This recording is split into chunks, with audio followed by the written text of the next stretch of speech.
사람이 살아가면서요, 변화되지 않는 환경이나 여건, 또 사람을 만나면 참 힘겨울 수밖에 없습니다. 우리의 간절한 바람은 좀 이 정도 달라졌으면 좋겠다, 또 이렇게 되어졌으면 좋겠다, 이런 생각을 가지고 가는데, 그 상황과 여건이라든가 사람들이 그대로 있을 때 참 답답함을 느낄 수밖에 없는 것이 우리의 삶이죠. 그러면 그런 변화는 어디로서부터 시작될까요? 그러니까 우리가 원하는 그런 환경과 여건, 사람이 변화되는 것은 무엇으로부터 시작되느냐는 겁니다. 그 독일어에 림반데룽이라고 하는 단어가 있습니다. 림반데룽. 이게 이제 등산하시는 분들, 산악인들은 아마 이게 잘 아는 단어라고 그래요. 이게 이런 내용입니다. 이게 야간이나 악천 후 이렇게 기상이 그렇게 되어졌을 때 등산을 하다가 이제 길을 잃는다. 그랬을 때 사람들은 본능적으로 어떻게 합니까? 한 방향을 찾아서 내려가거나 올라가거나 하죠. 왜? 살아남아야 되니까. 근데 사실은 알고 보면 그렇게 상황을 맞이하면 사람들이 그 자리에서 빙빙 도는 이거로 끝난답니다. 자기는 분명히 간다고 갔는데 오면 다시 그 자리인 거예요. 그래서 사람들이 이제 생명을 잃게 되는 사고로까지 이어지는 이것을 림반데룽이라고 하는 이 단어를 얘기합니다. 그러면 왜 이런 현상이 드러날까요? 왜 방향을 간다고 갔는데 그렇게 갈까요? 사람들이 길을 잃게 되면요, 당황을 하잖아요. 마음이 당황이 되어지면 생기는 현상이 있답니다. 환상 방향이 생긴대요. 내 안에. 환상 방향이 생겨서 자기는 분명히 그 지점을 향해서 간다는 거예요. 근데 두고 보면 결과는 다시 제자리로 돌아오게 되는, 이것을 림반데룽이라고 하는 이 단어로 표현을 합니다. 근데 우리의 삶의 곳곳에도 이런 현상이 드러나는 거 아세요? 신앙생활도요, 여전히 제자리 걸음하는 사람들이 있습니다.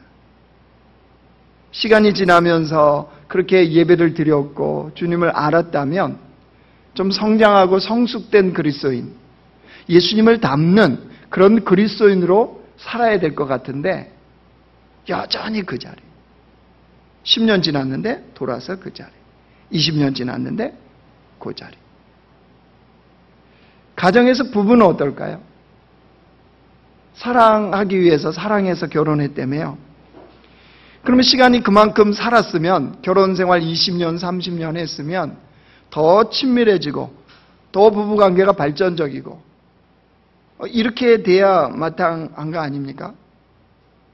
근데 그냥 그 자리인 거예요. 그냥 그 자리에 멈춰진 상태. 아니, 멈춰졌으면 괜찮게요? 체념합니다. 체념. 남편에 대해서, 아내에 대해서 기대하지 않아요, 더 이상. 그래서 이분들의 하는 말이 뭐냐 그러면, 인생이 뭐 그런 거지, 다 그렇게 사는 거 아니야? 이렇게 얘기를 합니다. 다 그렇게 살까요? 인생은 다 그런 걸까요? 신앙생활은 뭐 그런 거지 뭐 이런 걸까요? 옆에 사람 뭐 한번 물어보실래요? 다 그런가요? 그러고 한번 물어보시죠.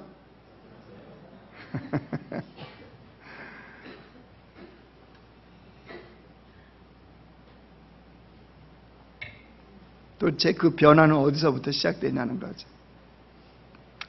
오늘 본문에요, 배경은 이렇습니다. 예루살렘 교회가, 초대교회인 예루살렘 교회가 오랜 그 흉년 때문에 굉장히 어려운 상황에 처해진 겁니다. 예루살렘 교회가 극심한 빈곤 상태에 지금 딱 처해진 거예요. 이걸 보고 사도 바울이 자신이 복음을 전해서 세워진 교회들에게 요청을 합니다. 우리 예루살렘 교회도 우리 형제니까, 그러니까 그 빈곤 상태에 처해져 있는 예루살렘 교회를 도웁시다. 그래서 그 교회들로 하여금 이게 모금을 할 수 있도록 이렇게 이제 요청을 한 거예요. 그리고 한 1년 정도의 시간이 흘렀네요. 그럼 뭔가 이제 좀 결과가 있어야 되지 않겠어요? 그런데 오늘 고린도 후서잖아요. 그러면 이 고린도 교회에 쓴 두 번째 편지라는 거잖아요. 이 고린도 교회가 이 1년의 시간이 지났는데 좀 뜨뜻미지근한 거예요.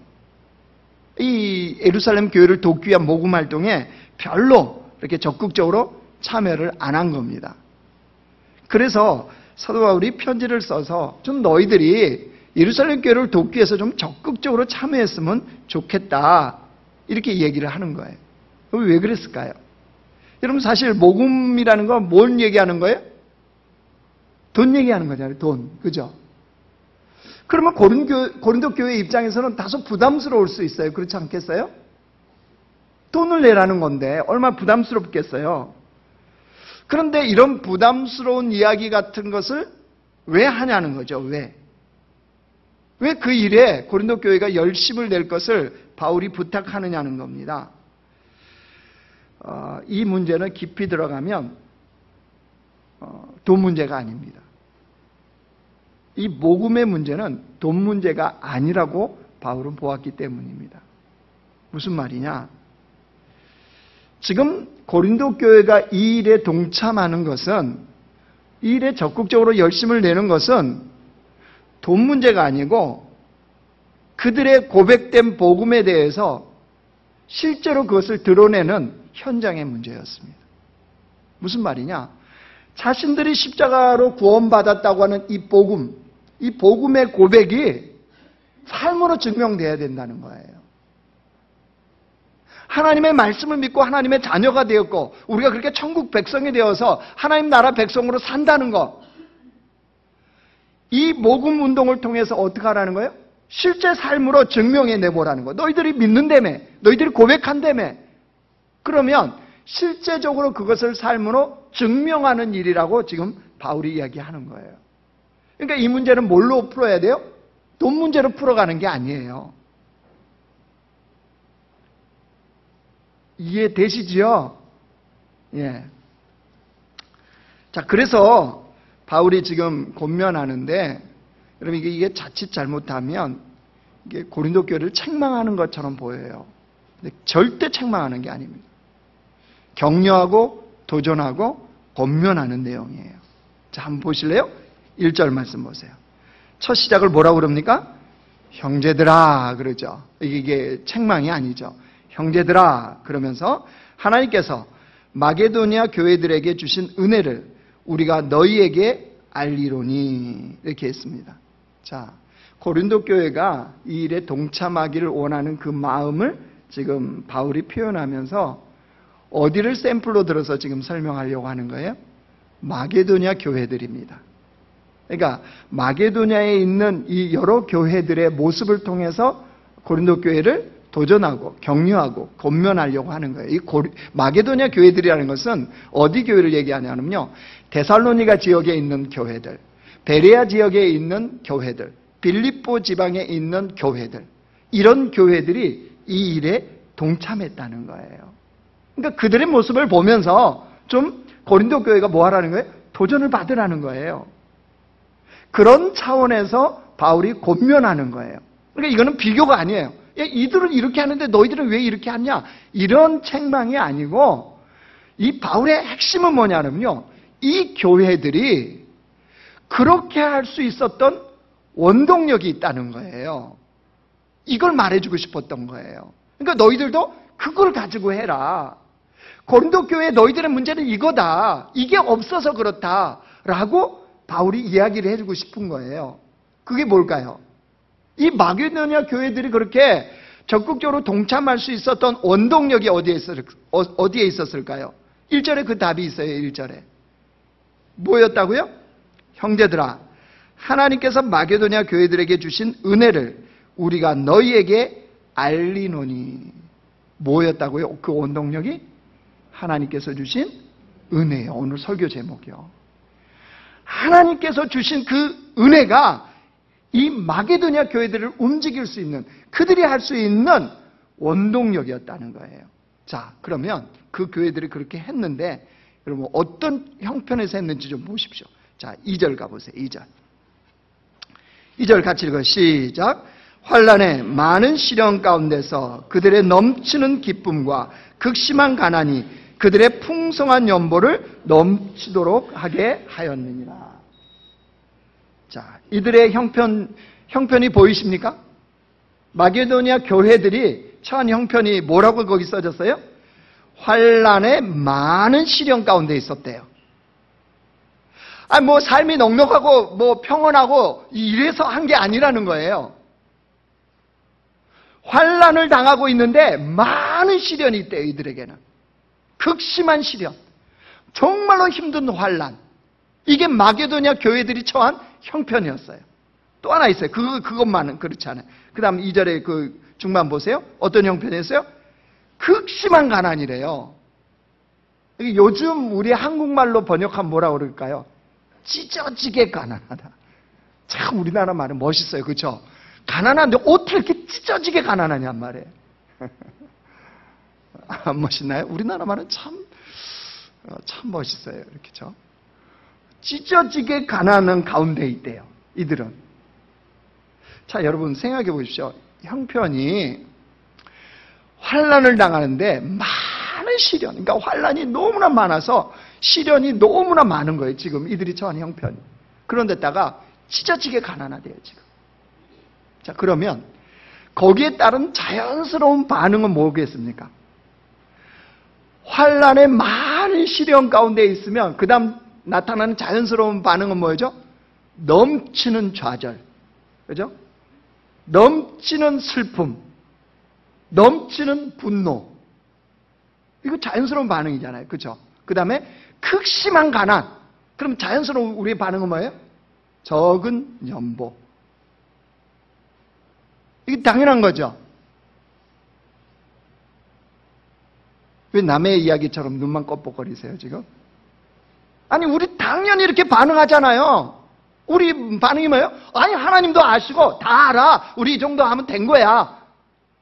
당연히 이렇게 반응이 나와야 될 텐데 이들은 뭐라고 그랬어요? 다시 2절 보세요. 환난의 많은 시련 가운데서 그들의 넘치는 뭐래요? 기쁨과 극심한 가난, 찢어지게 가난한 그들이 뭘 해대요? 풍성한 연보를 넘치도록 하게 하였느니라. 자, 교회가 헌금을 잘 안 하면 목사들이 이걸 가지고 이제 헌금 설교를 해요. 여러분 보십시오. 마게도냐도 이렇게 했는데 여러분은 어찌해서 그렇게 인색하십니까? 그럼 하나님이 여러분 삶에 인색하실 겁니다. 지갑을 여십시오. 작정하십시오. 이렇게 하면 돌을 던지세요. 혹시라도 제가 치매기가 있어갖고 그런 설교를 하면 여기 돌은 없으니까 신발을 벗어서 모두 이를 던지십시오. 네가 미쳤구나 드디어 이렇게. 그런데 여러분 이런 본문을 갖고 한국교회에서 사실은 헌금 설교에 잘 사용했어요. 근데 하나님이 이 말씀의 메시지가 진짜 그게 핵심이냐는 거예요. 그게 아니에요. 도대체 이렇게 아니 우리가 아무리 연결시키려도 이 자연스러운 반응이 아닌 이들의 반응이 어디로부터 나왔냐는 거예요. 그거 설명하려고 그러는 거예요. 바울이 지금. 뭐 때문이라는 거예요? 하나님 주신 은혜라는 거예요. 이 은혜가 상식을 깨뜨린 자신들의 수준을 넘어선 이 삶을 사는 것을 가능하게 했다는 거죠. 주님이 주신 은혜가 임하면 이 말도 안 되는 것 같은 이 상황의 삶을 주의 백성들은 사는 것이 가능하다. 상식을 뛰어넘는 그 삶이 가능하다라고 말하는 거예요. 여러분 왜 그럴까요? 여러분 사람이 하나님으로부터 은혜를 받으면요 반드시 은혜는 열매로 드러납니다. 여러분 은혜를 내 감정이 오늘 굉장히 좋았어요. 마음이 목사님 설교를 듣고 오늘 내 마음이 뜨거웠어요. 은혜 받았어요. 반쪽짜리 은혜. 속지 않습니다. 여러분이 아무리 은혜 받았다고 해도 안 속습니다. 하나님이 주신 진짜 은혜는 삶으로 드러나요. 감정에 머무는 게 아니에요. 내가 느끼는 이 수준이 아니에요. 그래서 하나님의 은혜는요 그 사람을 바꾼다고 그러는 거예요. 그 삶을 바꿔요. 자, 옆에 사람 한번 얘기해 주십시다. 하나님의 은혜는 나를 바꿉니다. 시작. 우리는 꼭 뭐라 그래요? 너를 바꾼다. 당신이 바뀌어야 된다고. 그죠? 아니요. 하나님의 은혜는 나를 바꿔요. 나를. 여러분, 우리가 모두가 공감하는 내용이에요. 사람이 어떠합니까? 사람이 죄로 타락한 다음부터는요, 사람은 모두가 다 지극히 이기적입니다. 지극히 자기중심적이에요. 그죠? 모든 상황을 뭘로 해석해요? 자기중심적으로 해석해요. 이게 사람이에요. 그러니까 행동하는 거나 생각하는 거나 다 자기 울타리예요. 그죠? 이 관점으로 바라보고, 이 관점으로 해석하고, 이 관점으로 살아가요. 그러니까 이 마게도냐 교회 같은 형편에 내가 처해지면 뭐라 그래요? 내가 이렇게 힘든데, 내가 이렇게 어려운데, 도대체 목사님이 아는 거야, 모르는 거야? 이렇게 이제 나올 수 있는 것이 우리의 삶이에요. 그러다 보니까 누가 괴롭습니까? 내 주변에 있는 사람들이 괴로워요. 여러분, 남편 때문에 아내가 괴로워요. 아세요? 아내 때문에 남편이 괴로워요. 왜? 지극히 이기적이고 자기중심적으로 늘 바라보니까요. 요즘 그런 법 생긴 거 아세요? 직장 내 괴롭힘 방지법. 나 우리 부교육자들이 이거 갖고 고발할까 봐서 지금 약간 우리도 해당되나? 내가 자세히 봤어요.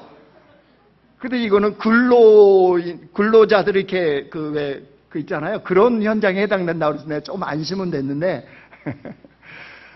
여러분, 이런 법이 왜 대한민국에 생기겠어요? 아니, 우리가 직장인들은 직장에서 하루 종일 사실은 직장에서 보낸 시간이 많잖아요. 집에 돌아오면 뭐 저녁 먹고 잠자고 또 출근하고 이러니까. 근데 시간의 대부분을 직장에서 보내는데 직장에서 나를 괴롭힌다. 어떤 일이나 다른 걸 가지고 나를 괴롭히는 사람이 있다. 정당하지 못하다. 그럼 이 사람은 직장 가는 게 어떤 거겠습니까? 지옥이죠, 지옥. 매일매일이 지옥 가는 이런 삶이 아니겠어요? 근데 이게 우리가 살아가고 있는 현실이라는 거예요, 현실. 이 법이 왜 생겨요? 현실이니까요. 그만큼 이 사회가 어떤 사회라는 거예요? 법이 자꾸 이렇게 생긴다는 거는요, 여러분, 이 사회가 하나님의 은혜가 없다는 거예요. 은혜가 없을수록 이런 법은 자꾸 생겨요. 그죠? 말도 안 되는 법들이 생기고, 그죠? 진짜 있어야 할 법들은 폐지시키고. 이러고 지금 우리가 가고 있는 사회잖아요. 그건 뭐냐면 하나님의 은혜가 없기 때문이에요. 하나님의 은혜가 없으면 사람은요, 지극히 이기적으로 바뀝니다. 지극히 자기중심적인 삶으로 살아가요. 그러니까 그 결과물이 세상을 힘들게 만드는 거죠. 이걸 뛰어넘는 게 뭐라고요? 하나님께서 주신 은혜요. 하나님이 주신 은혜는 그 법조차도 뛰어넘을 수 있어요. 이란이라는 나라 아시죠? 이란이라는 나라는 우리가 알다시피 거기는요, 인구 98%가 이슬람교입니다. 이들은 뭐 태어나면서부터 이슬람이에요, 그냥. 선택의 여지가 없어요. 나라 전체가 이슬람 이 문화와 삶과 전통과 법과 이걸로 온통 돌아가는 거예요. 근데 그런 이란 나라에 내가 이슬람이 아닌 다른 종교를 갖는다. 특별히 기독교라는 종교를 갖는다. 이게 무슨 뜻일까요? 이란이라는 나라에서 내가 정상적인 이란 백성으로 사는 것을 포기하는 거예요. 살 수가 없어요. 살 수가 없을 뿐더러 그들은 죽음을 각오해야 돼요. 법적으로 그들은 기독교를 믿는다, 예수를 믿는다, 죽여도, 테러를 가해도 아무런 법적인 하자가 없습니다. 그래서 이 이란이라는 나라는 선교사님들 들어가서 복음을 전한다. 불가능해요. 선교사님이 어찌해서 들어가도 복음을 전할 수가 없어요. 그러니까 우리가 듣는 소식이잖아요. 선교사님들 가서 5년, 10년이 지나도 한 사람도 전도를 할 수가 없다고. 왜? 나라에서 법적으로 원천 봉쇄를 하니까 그래요. 근데 여러분, 놀라운 일이 일어나고 있어요. 이란이라는 나라에. 작년인가? 재작년 대비해서 이란이요, 기독교 인구가 20% 증가를 했어요. 여러분, 어떻게 이게 가능할까요? 기독교 인구가 20% 증가를 했어요. 이들은 예수를 믿고 자신들이 예수님을 믿는다고 공포하는 순간, 자신들이 고백하는 순간, 이건 테러의 대상이 됩니다. 그리고 실제로 많은 사람들이 순교를 해나갑니다. 근데 이들은 이걸 두려워하지 않아요. 왜 그런 줄 아세요? 주님이 일 안에 일을 행하고 계세요. 어떻게 하느냐? 선교사님도 안 되고 그 누구도 안 되니까 주님이 직접 일 안에 있는 지도자들이나 사람들에게 직접 나타나셔가지고 환상으로나 꿈으로나 주님이 나타나셔서 직접 그들에게 복음을 전하신다는 거예요. 여러분, 직접 주님을 만났는데 어떤 삶이 이루어지겠습니까? 사도 바울을 보시면 알잖아요. 사도 바울. 다메섹 도상에서 예수님을 만나니까 어떻게 됩니까? 그가 복음을 위해서 목숨을 거는 사람이 되잖아요. 아니, 이란이라는 나라가 지금 이 일이 벌어지고 있는 거예요. 뭘 말하는 거죠? 하나님이 주신 은혜예요. 주님이 주신 은혜를 경험하면 모든 것을 뛰어넘는 변화가 일어나요. 그래서 하나님이 주신 은혜는 모든 상황을 뛰어넘는 하나님의 능력이라고 하는 거예요. 우리를 하여금 모든 한계를 뛰어넘게 하는 능력은 바로 하나님의 은혜에 있어요. 마게도냐 교회들이 어떻게 주님의 은혜로 변화되었는지를 보실래요? 4절 보세요. 4절 같이 읽습니다. 시작. 이 은혜와 성도 섬기는 일에 참여함에 대하여 우리에게 간절히 구하니. 간절히 구했다고 그랬죠. 여러분, 이들이 처한 형편이 방금 전에 우리 읽었죠. 뭐라고 그랬어요? 환난의 많은 시련 가운데 있다고 그랬죠. 아주 찢어지게 가난한 상태에 있다고 그랬죠. 그러면 여러분 생각해 보십시오. 본인들이야 마게도냐 교회들이나 주변에 지켜보는 사람들이나 사도 바울이나 이들의 형편을 다 아니까 이번에 예루살렘 교회를 돕는 1년 전에 이야기했던 예루살렘 교회를 돕는 이 일에 대해서 이들은 뭐 해도 괜찮다고 생각했겠어요? 빠져도 괜찮다. 아마 자기들 스스로도 이 일은 내가 할 수 있는 일이 아니구나 이렇게 분명히 생각했을 겁니다. 아니, 바울조차도 마게도냐 교회들은 이번에 이 일 빼줘야 되겠다. 내가 말은 했지만 예루살렘 교회를 위해서 기도만 해줘도 그 충분한 거다. 이들을 빼줘야 되겠다. 이 마음을 아마 가졌을 거예요. 그러니까 이들이 그걸 아니까 뭐라고 그랬어요? 4절 다시 봐보세요. 이 은혜와 성도 섬기는 일에 그 일을 참여하는 거에 대해서 우리에게 간절히 구하니. 사도 바울과 그들에게 뭐 했다는 거예요? 간절히 간청했다는 거예요. 뭘 간청한 거예요? 참여하게 해달라고. 여러분, 이게 말이 돼요? 자신들 빼지 말라는 거예요. 이 일에 절대 빼지 말라는 거. 우리 꼭 참여하게 해달라. 이 복음운동에 꼭 참여하게 해달라. 간청했다는 거예요. 여러분, 이게 어떻게, 이 똑같은 4절 말씀을 유진 피터슨이 쓴 메시지 성경에는요, 이렇게 번역해놨어요. 보실래요? 같이 읽어요. 시작. 그들은 가난한 그리스도인들을 구제하는 활동에 참여할 특권을 달라고 간청하면서. 참 번역을 잘해놓은 것 같아요. 왜 마게도냐 교회들이 자신의 형편과 처리가 그럼에도 불구하고 자신들 이 일을 하는데 빼지 말아달라. 우리도 꼭 참여하고 싶다. 왜 그랬다고요? 뭐라고 생각했다고요? 특권이요, 특권. 이들은 이 일을 특권으로 여겼다는 거예요. 하나님 주신 특권. 하나님이 주신 은혜. 이거로 여겼기 때문에 뭐 했다는 거예요? 참여하게 해달라고 간청했던 거예요. 무슨 말이냐? 여러분, 하나님이 주신 은혜가 내게 부어주면요, 우리의 관점을 바꿔놔요. 하나님의 은혜는 우리의 관점을 바꿔놓습니다. 여러분, 사람이 관점이 달라지면 어때요? 보는 게 완전히 달라집니다. 해석이 달라져요. 행동이 달라져요. 그렇게 얄미웠던 남편이, 아내가 관점이 달라져서 남편이 갑자기 불쌍히 여겨지면 어떻게 되던가요? 한 번도 그런 적 없어요? 그 왼수는 끝까지 왼수예요? 불쌍히 보이면 어때요? 내 마음에서 하나님이 주시는 긍휼과 자비의 마음이 나옵니다. 아세요? 우리 집에 오신 예수님이요, 많이 그래도 많이 달라지셨어요. 그런데 그 행동 여전해요. 그 사춘기는 여전히 사춘기더라고요. 정 안 되면 제가 5춘기로 밀어붙이려고요. 왜 나이 드시면 5춘기도 오고 그런다며, 갱년기도 오고, 남자도 갱년기 때문에요. 정 안 되면 그걸로 밀어붙이려고 그러는데, 근데 그 여전한 그 모습을 보면서도 제 안에 하나님이 주시는 이 긍휼의 마음이 들면요, 가능해요. 어젯밤에도 안녕히 주무세요. 그러고 들어가더라고요. 아이고, 빨리 자라. 속은 이제 이런데. 한번 안아줘야지. 원수를 사랑하는 마음으로. 왜 그렇죠? 관점이 달라지니까. 그 사람은 그대로인데 나의 관점이 달라지면요, 이게 가능해요. 그러니까 그거를 특권이다. 우리 집에 오신 예수님을 내가 섬기고 양육하는 것이 내게 특권이고 내게 은혜다. 그러면 어떻겠습니까? 충분히 가능합니다. 근데 사람들 그렇게 안 보잖아요.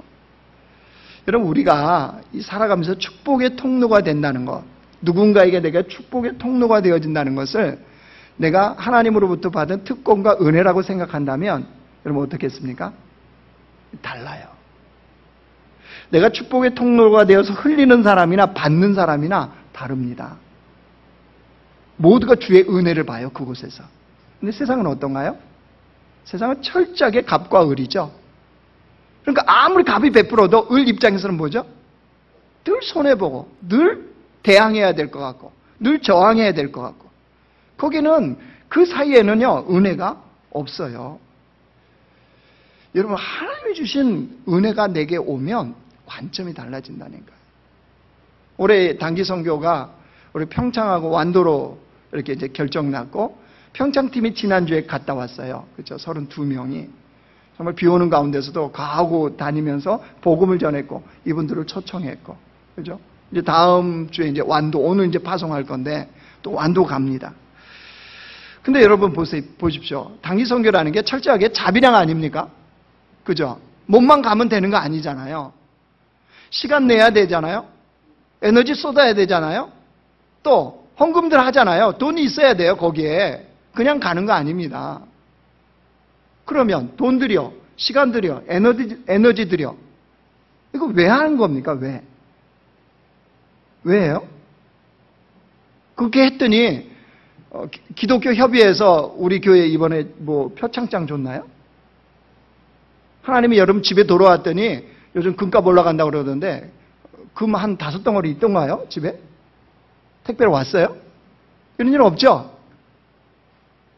사실 다녀오면 굉장히 쉽지 않을 겁니다. 몸이 피곤하실 거예요. 근데 왜 하죠? 왜?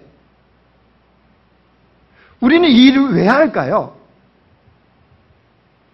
하나님이 주신 특권과 은혜로 생각하기 때문이에요.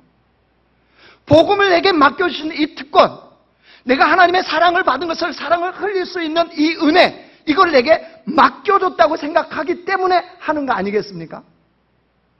우리 교회는 어떨까요? 여러분, 지난주에 그 평창 32분이 빠졌잖아요. 교회가 어땠는지 아세요? 앵했어요. 찬바람이 확 불어갖고 제 가슴속에 확 돌아갔고요. 설교하는데 이거 설렁했어요. 여러분이니까 제가 말씀드릴까요? 교회 헌금이 영향을 받을까요, 안 받을까요? 주일날. 우리 재정 담당 집사님은 아세요? 영향을 받습니다. 확 줄어요. 그런데 왜 하죠? 특권과 은혜요. 하나님께서 은혜를 주시면 내 관점이 달라지니까, 아, 이게 특권이구나. 이걸 안다니까요. 그래서 저는 꿈꿉니다. 이제 다음 주에 완도 가고 이제 내년에 또 할 거고 계속 해요. 근데 저는 꿈꾸는 게 하나 있어요. 여러분, 우리 성도들 모두가 이 관점을 갖기를 원합니다. 특권이구나, 은혜구나. 그래서 내년부터는 우리 교회가 이렇게 달라졌으면 좋겠습니다. 단기 선교 광고가 나오면 사람들이 제발 그 특권에 저 좀 끼워주세요. 저 단기 선교의 은혜에서 빠지고 싶지 않아요. 라고 하는 일들이 벌어지길 원합니다. 아멘? 어머나, 절반밖에 아멘 안 하시네요? 아니, 천국 문화로 이렇게 바뀌어야 되지 않아요? 그 주에 여러분이 다 단기 선교로 가버리셔갖고 제가 제발 10분만 좀 남으셔갖고 같이 그래도 저랑 예배 드려야 되지 않겠어요? 이런 부탁을 할 날이 속히 오길 원합니다. 할렐루야 찬양대가 다 선교 가버려가지고 제가 특송도 하고 은혜가 되게 되려나 모르겠는데 왜 그렇죠? 특권이라고 생각하면 이 일이 생긴다니까요. 마게도냐 교회들이 그렇게 했잖아요.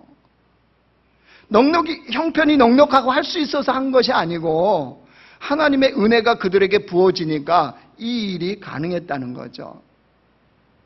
우리 교회도 이 선교를 바라보는 이 관점이 이렇게 좀 바뀌기를 원합니다. 갑시다. 제발 갑시다. 이게 아니고 제발 저 좀 껴주세요. 저 좀 가게 주게 해주세요. 제가 다른 건 안 하고요. 오직 복음으로 내가 기도만 할게요. 좀 이런 날이 속히 우리 교회 가운데 임하기를 원합니다. 그러면 이 하나님의 은혜가 마게도냐 교회를요 어떻게까지 바꿔놓는지 한번 보십시오. 3절 가보세요. 3절 우리 같이 한번 읽어요. 시작. 내가 증언하노니 그들이 힘대로 할 뿐 아니라 힘에 지나도록 자원하여. 이 일을 그들이 어떻게 했대요? 방송실 그 메시지 성경 3절 한번 띄워줘 보실래요? 메시지 성경 3절. 이 본문을 메시지 성경을 어떻게 해석했는지 보십시오. 같이 읽습니다. 시작.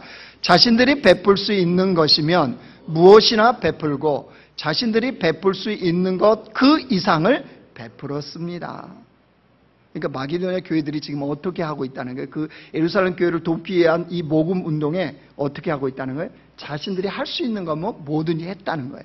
그걸로 그치는 것이 아니고 베풀 수 있는 것 그 이상. 그러니까 이게 무슨 말입니까? 하나님의 은혜가 임하면 사람들 생각 속에 모두가 하는 게 있습니다.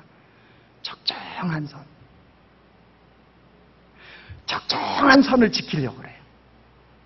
3분단, 4분단에 계신 분들 지금 설교에 적정하게 반응하려고 그래요. 그죠? 하필 아마 앉아도 3분단, 4분단은 앉았겠어요? 은혜의 자리니까? 우리에게는 적정한 선이 있어요. 체면치레할 정도. 오늘 이 마지막 주니까 우리 밥상 공동체 하시잖아요. 그렇죠? 세계에 있는 어린이들 15명에게 그 꿈과 소망을 심어주는 거예요. 그래서 매달 우리가 마지막 주에는 우리가 거기에 같이 모금 운동을 하잖아요. 그래서 우리가 평상시에 먹는 점심 한 끼 분량을 내가 거기다 이제 놓는 거예요. 근데 우리 그때 기준이 어디입니까? 적정한 선이죠. 남자들은 그 뭐예요? 회사 식당에서 먹으니까 5,000원, 6,000원 적정한 선에서. 여자분들은 제가 볼 때 여자분들은 많이 하셔야 돼요. 왜냐하면 이 교회에서 사역하다 점심때 먹자고 가면요 식당은 온통 다 여자분들이에요. 카페도 다 여자분들이에요. 남자가 들어가기에 좀 쑥스러울 때가 너무 많아요.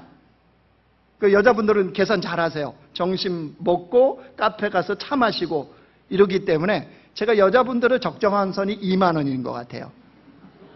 남자들은 구내식당에서 먹고 그 자판기 커피 눌러서 먹거나 믹스 커피 타 먹거나. 그러니까 남자분들은 4,500원 이렇게.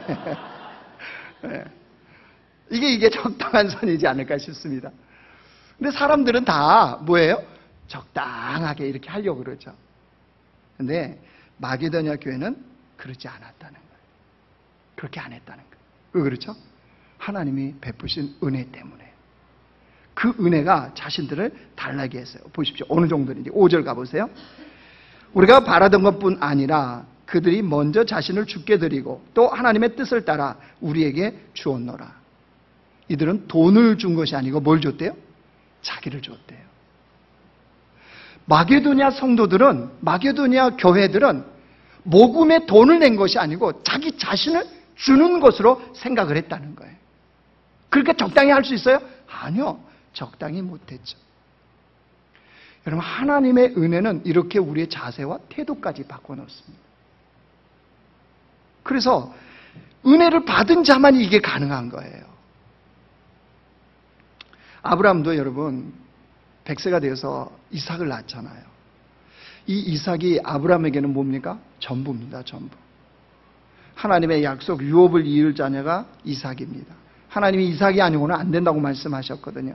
자신의 꿈이 이삭인 거고요. 하나님의 약속이 이삭인 거. 자기의 믿음의 말씀에 따라 발걸음을 따라왔던 것이 이삭이에요.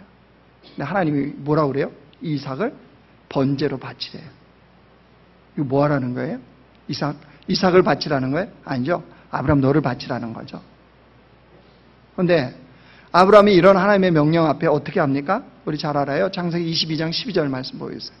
같이 읽어요. 시작. 사자가 이르되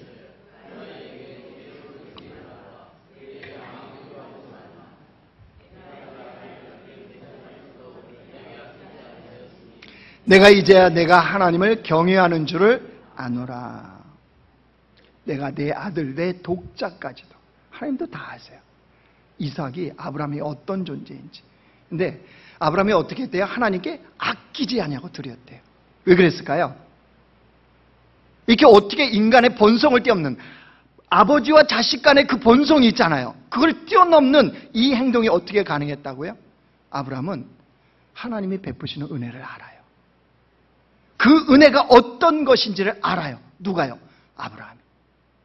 그러니까 이게 가능했다. 자기 자신을 드리는 것이 가능했다. 은혜는 이렇게 바꾸는 겁니다, 사람. 여러분, 이런 마게도냐 교회가 그런 삶을 사는, 하나님이 주신 은혜의 삶을 살자, 여러분, 이게 하나님의 말씀을 지키는 그런 믿음의 삶이 되었다는 거 아세요? 이게 단지 모금 운동이 아니고요. 이 모금 운동이라는 이걸 통해서 마게도냐 교회들이 하나님의 말씀을 철저하게 지키는 말씀의 사람이 되었어요. 어떻게 하는 줄 아세요? 5절 다시 한번 봐보세요. 우리가 바라던 것뿐 아니라 그들이 먼저 자신을 주께 드리고 또 하나님의 뜻에 따라 우리에게 주었노라. 여러분, 성경은 66권이죠. 하나님 말씀은 66권이에요. 줄이면 10계명, 10개로 줄일 수 있죠. 다시 2개로 줄이면 뭐예요? 하나님 사랑과 이웃 사랑이죠. 여러분, 5절에 하나님 사랑과 이웃 사랑이 보이십니까? 마게도냐 교회들이 먼저 자신을 주께 드렸다. 하나님을 사랑했기 때문에 하나님께 드린 거예요. 그리고 뭐라고 그랬어요? 하나님의 뜻에 따라 우리에게 주었다고 그랬잖아요. 이웃에게, 이웃사랑. 이런 마게도냐 교회는 그것이 가능하게 되었다는 거예요. 어떻게 하면요? 하나님의 은혜가 임하면 말씀을 지켜 행하는 것도 가능해요. 그래서 바울이 이제 결론적으로요, 6절, 7절. 그래서 고린도 교회요, 이렇게 하십시오 라고 권면합니다. 6절, 7절 보세요. 그러므로 우리가 디도를 권하여 그가 이미 너희 가운데서 시작하였은즉 이 은혜를 그대로 성취하게 하라 하였노라. 오직 너희는 믿음과 말과 지식과 모든 간절함과 우리를 사랑하는 이 모든 일에 풍성한 것 같이 이 은혜에도 풍성하게 할지니라. 여러분, 6절, 7절에 반복되는 단어가 뭡니까? 은혜죠, 은혜.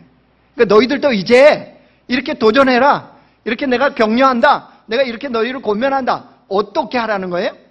하나님의 은혜를 받아 하십시오.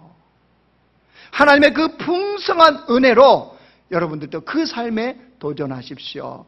여러분의 복음에 대한 그 고백을 실제가 되도록 증명하십시오 라고 권면을 하는 거예요. 사랑하는 성도 여러분, 그리스도인은, 하나님의 백성은 하나님이 베푸신 은혜로 가능해요. 그 삶으로 사는 거예요. 여러분, 우리가 그리스도인이 되었다는 것은 우리의 시작도 하나님의 은혜예요. 그렇죠? 우리 구원받은 거 철저히 하나님의 은혜 아닙니까? 우리 공로 하나도 없어요. 그러면 그리고 끝인가요? 여러분, 구원받았으면 끝인가요? 우리 사는 사람도 한번 보십시오. 하루라도 여호와의 은혜가 빠지면 살 수 있나요? 못 살아요. 못 살아. 우리는 매 순간마다 지금의 현재도 하나님이 베풀으신 그 은혜가 있어야지만이 살아가는 것이 가능해요. 우리 그냥 이게 사는 게 그냥 뭐 자연스럽게 뭐가 이루어지는 거 아세요? 아니요. 머리끝부터 발끝까지 우리의 몸 조직이 움직이고 살아있는 이 모든 것이 지금 하나님의 은혜가 흐르고 있다는 증거예요. 그거 없으면 우리 못 살아요. 그런데 우리 인생의 끝은 어떨까요? 주의 은혜를 빼고 우리의 인생의 끝이 되어질 수 있을까요? 아니요. 우리의 마감도요, 여호와의 은혜로 되는 거예요. 그래서 그리스도인은 하나님의 은혜로 시작해서 하나님의 은혜로 마친다는 그 말씀인 거예요. 우리의 알파와 오메가가 되시는 그 주님께서 은혜를 베푸실 때 삶이 가능한 거예요. 그렇다면 여러분 이 한 주간을 살아갈 때 무엇을 구해야 되겠습니까? 하나님이 베푸신 은혜를 구해야 되지 않겠습니까? 하나님께서 내게 그 은혜를 베풀어 주셔서 나의 관점이 달라지고 내 자신을 드린 것 같은 그런 자세와 태도가 내 삶에 있게 하여 주셔서 나로 하여금 다른 사람에게 여호와의 은혜가 흘러갈 수 있도록 하나님 그런 은혜를 내게 베풀어 달라고. 그래서 내가 그리스도인답게 이 땅을 살아갈 수 있도록 하나님께서 이끌어 달라고 이걸 구해야 되지 않겠습니까? 한 주간 매 순간만이 하나님께서 내게 베풀어 주시는 그 은혜를 구하는 그리스도인의 삶이 되기를 원합니다. 나를 통해서 주님이 드러날 수 있도록 하나님의 은혜를 구합시다. 내가 이 땅에서 하나님의 축복의 통로가 되어서 여호와의 은혜가 이것이구나, 하나님의 나라는 이런 것이구나 라고 내 주변 사람들이 볼 수 있는 그 충만한 은혜를 우리가 구하는 자들이 됩시다. 그래서 그런 모든 은혜가 우리의 심령에, 우리의 삶에 가득가득 넘쳐나는 하나님의 백성들 되시길 주님의 이름으로 축원합니다.